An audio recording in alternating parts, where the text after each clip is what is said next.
Okay, good day everyone. Let's proceed to our next communicable disease in the central nervous system, which is the meningococcal infections. But this time we focus on the acute meningococcemia or yung tinatawag po nating spotted fever. Okay?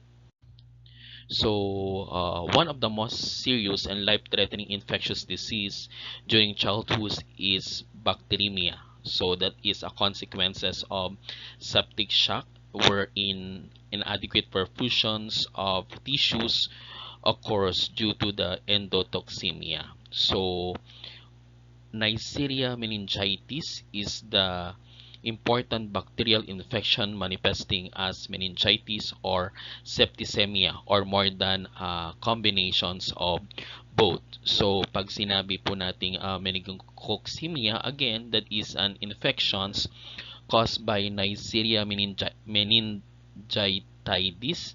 So this is the same with the causative agents of meningitis, also known as meningococcus.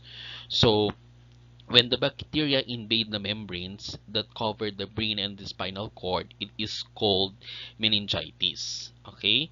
When the infection remains in the blood but does not infect the brain or spinal cord, it is called meningococcemia. Ulitin natin.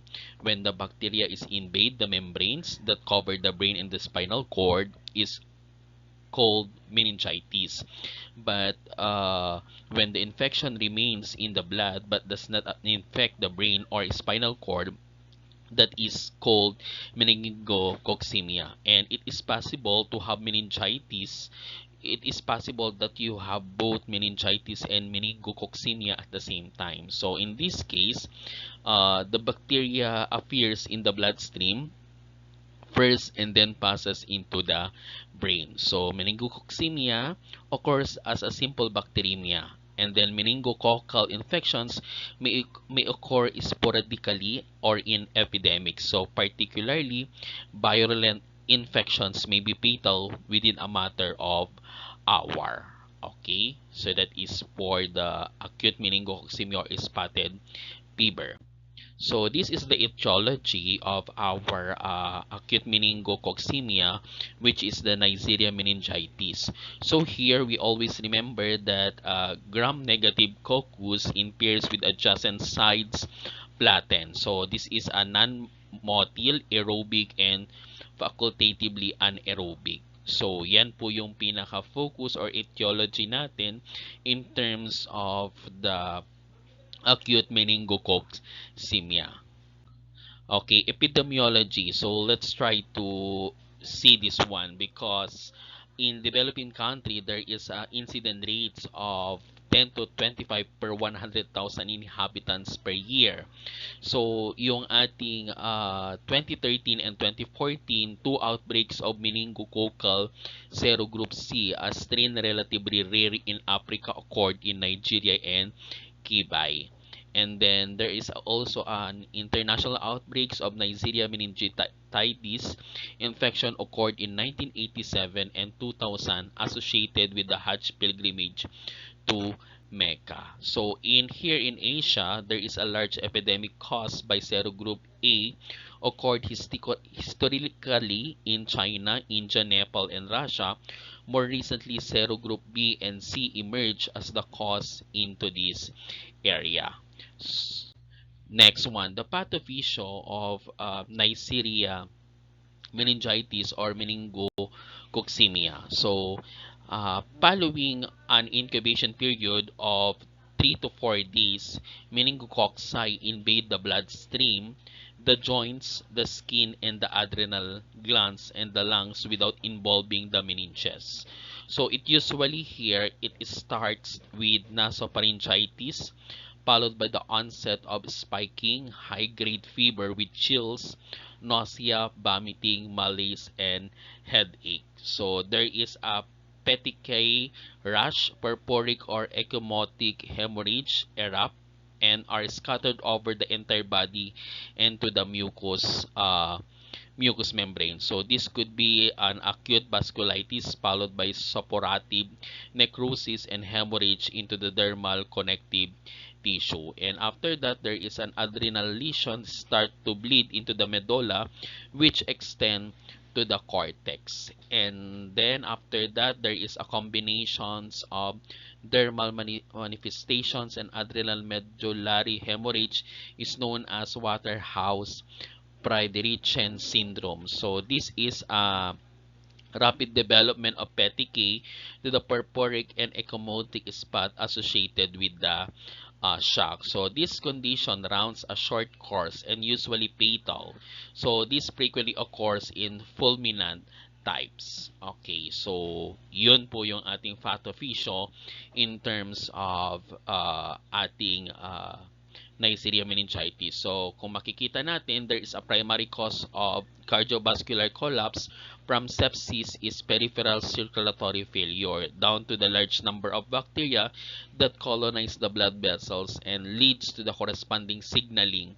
This is responsible for the extensive purpuric lesions and severity of shocks, which is purpura fulminans. Okay? So, yan po yun.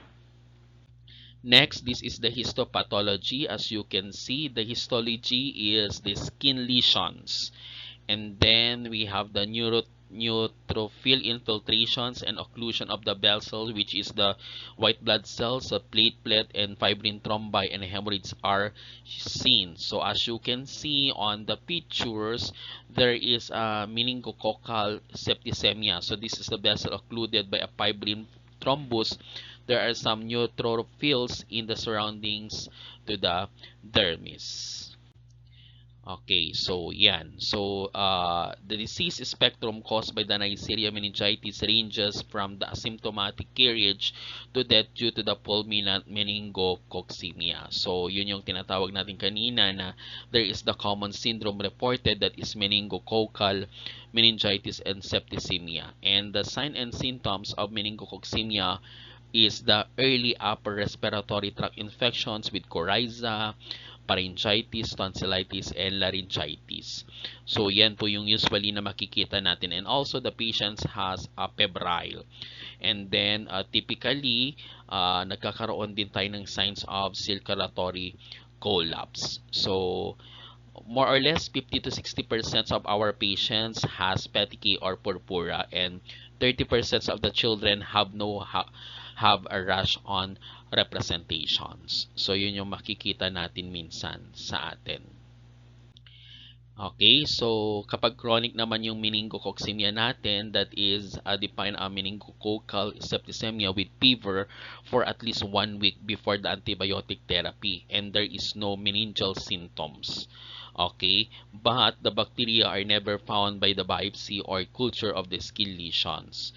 So, yun po yun. But the diagnosis is establishing by identifying the organisms into the blood culture. Okay, in the evaluation phase, makikita po natin that the diagnosis should be clinically made, and broad-spectrum antibiotic therapy started with pending organism identification, which is the microbial diagnosis, and we have the gram stain, and then we have the culture. Into the microbiological diagnosis, ginagawa po natin dito is to public health control, and then we have the antibiotic sensitivity and to exclude the other organism. Into the gram stain, we have the CSF, or yung tinatawag po nating cerebrospinal fluid, that is meningitis shows that gram-negative intracellular and extracellular diphylococci. So there is a skin lesion in meningococcemia, and there is a needle aspiration and scraping from the gram stain buffy coat of the blood stain. And in the culture, yung CSF natin, it is inoculated onto chocolate agar and incubated 3 to 5%.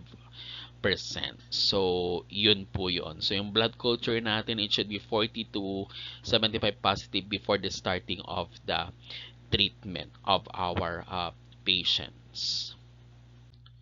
Okay, so here pa, we have the antigen detections. We have also the hematologic and metabolic abnormalities. Okay, so yan po yung usually na makikita po natin if there is a meningococcemia to our patients. Sabi nga po dito, if the patient is in coma, CT scan or CT commuted tomography brain imaging is helpful to exclude the intracranial hemorrhage. Okay, so if the meningococcal meningitis, there is a CSF, WBC count, peripheral blood leukocyte count, and C-reactive protein, procalcitonin, and ESR are elevated. Okay, treatment and management. And the treatment and management, it's all on the antimicrobial agent. So it is important that the meningococcemia must be treated immediately. The patients must be kept in isolated room to stop the bacteria from spreading. Okay? So, yan po yung mga pwede po natin gawin. We have the corticoid therapy. Nailagay ko naman na po yung mga explanations, each treatment modalities. We have the recombinant bactericidal permeability, increasing the protein, and other adjunctive therapies. Okay, and then the emergency management after securing the airway, priorities in children with meningococcal disease are the corrections of the cardiovascular shock and the control of raise on intracranial pressure. So yan po yung kwan po natin, because in some cases, the physician may also give the patient close contact with prophylactic antibiotics even if they show no signs of symptoms. So this can prevent from developing the antibiotics even if they are shown no symptoms or developing of the disease. Okay, prognosis po natin in terms of the meningococcemia. Scoring system are devised to predict prognosis with meningococcal disease. So most prognostic scoring system agree that purpura fulminans and shocks are poor prognostic signs. So yung GMS PS natin or yung tinatawag natin na Glasgow Meningococcal Septicemia Prognostic Score, there are 7 key items, which is the hypotensions, the difference in skin core, temperature, acute deteriorations, the absence of meningismus, and progressive purpura and base deficit. So, yan po yun. So, overall, there are mortality of invasive meningococcal disease is 7% to 19%. Okay, so there is a complications in terms of meningococcemia. Nagkakaroon tayo ng skin necrosis, hearing loss, deafness, seizure, amputation, or skin scarring. It depends upon the damage. And also, we have the impaired organ perforations due to the hypovolemia, vasoconstriction, and myocardial failure result in the pre-renal failure manifesting as the oliguria or anuria or acute tuberous necrosis. And also, we have the immunologic or active complications. Okay, so yung prophylaxis natin or preventions po natin, it is important that has the practice of good hygiene or practice the good personal hygiene such as correct hand washing to decrease the risk of infections, and covering the mouth and nose when sneezing and coughing is also essential. So other preventions, we have the vaccine preventions. Okay, so these are the some vaccines that to be given to our meningococcemia patients. So, very detailed naman po dyan. So, no need to elaborate. Okay, the second preventions, aside from the vaccinations, we have also the antibiotics. Okay, so there is intravenous antibiotics are usually started to fight the infections. IV fluids are also given. So there is other treatment depend on the symptoms. If the patient's having difficulty of breathing, they can provide also a oxygen therapy. And in some cases, the physicians may also give patients close contact with prophylactic antibiotics even they show no signs of symptoms. So this can be prevent from developing the diseases. So these are the some prescribed antibiotics. We have the rifampicin, ceftriaxone, ciprofloxacin. So yan naman po siya. And then also another prevention here, we have avoid people who are coughing, sneezing, or showing other signs of illness, and do not share personal items with people who are sick. Next, we have the nursing intervention. So this is the important nursing interventions to address in terms of meningococcemia. Number one, we have the pain management. So alleviations of pain or reductions in pain to a level of comfort that is acceptable to our patients. Number two, we have the temperature regulation. So attaining and maintaining the body temperature within a normal range, and skin surveillance, collections and analysis of patients' data to maintain skin and mucous membrane integrity. And then we have the pressure management. So that is minimizing the pressure to the different body parts, and ventilation assistance. So promotions of an optimal spontaneous breathing pattern that maximizes oxygen and carbon dioxide exchange in the lungs. And lastly, we have the fluid and electrolyte management. So promotions of fluid and electrolyte balance and preventions of complications resulting from abnormal or undesired fluid or serum electrolyte level. So ito lang po yung pakikatandaan natin in terms of nursing interventions of meningococcemia. So to wrap up our discussions in terms of acute meningococcemia, that is spotted fever. So etiologic agent natin, that is Neisseria meningitis. Ang incubation period natin dyan mga anak, that is 7 to 21 days. For paralytic cases with a repeated range of 3 to 35 days. So ang mode transmission lang natin dito sa acute meningococcemia natin is person to person through respiratory droplets and contacts with nasal and throat secretions.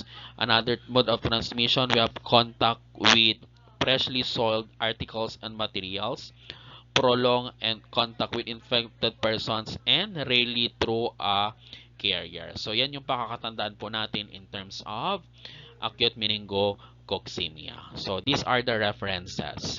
Thank you for listening.